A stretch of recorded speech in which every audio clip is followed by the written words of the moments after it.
How wonderful. Stanley was alone. Finally. This is great, he thought. It's bucket time.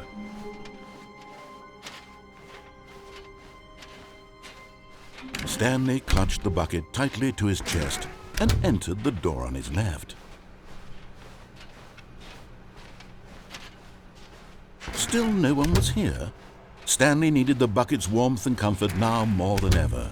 Perhaps his boss's office was coming to a staircase. Stanley and the bucket walked upstairs to the boss's office.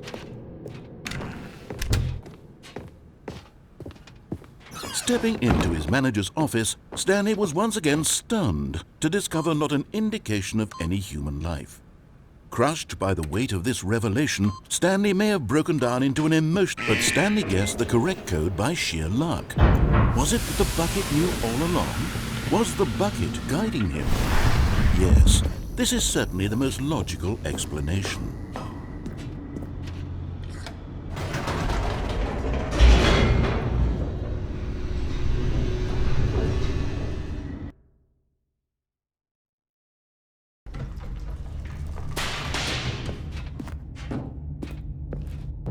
Stanley and the bucket walked straight ahead through the large door that read, Mind Control Facility.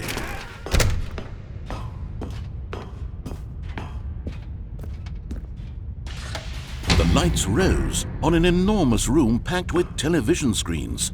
What horrible secret did this place hold? Stanley and the bucket both wondered to themselves.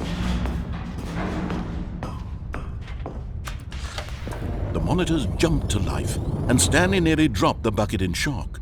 Everyone in the office was being videotaped, monitored like guinea pigs. The bucket had never seen anything like this, and it very nearly burst into tears as Stanley cradled it gently, reassuring it that everything would be fine. Was the bucket under the mind control facility's influence as well? Had the bucket been told to do things it didn't wish to do? What kinds of things does a bucket want to do or not want to do in the first place? These questions raced furiously in Stanley's feeble mind. No! He screamed into the bucket. He couldn't accept it. His own life in someone else's control, never! He squeezed the bucket tighter, his one friend in the entire world. At this point, he could trust no one except for the bucket. But here was the proof. The heart of the operation. Controls labeled with emotions, happy or sad or content. Walking, eating, working, all of it monitored and commanded from this very place. And as the cold reality of his past began to sink in, Stanley decided that this machinery would never again exert its terrible power over another human life. For he and the bucket would dismantle the controls for good. Two best friends, Stanley and the bucket, up against the world. They high-fived in a really cool way, and the bucket made a sassy comment about taking down the system. But at the last second, the bucket jumped in and pressed the button to turn on the controls.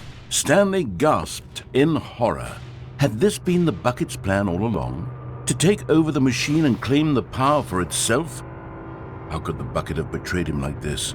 Stanley was prepared to throw the bucket away in disgust when suddenly an image appeared upon the enormous screen. Birds. Silly, silly birds. The control buttons became active again.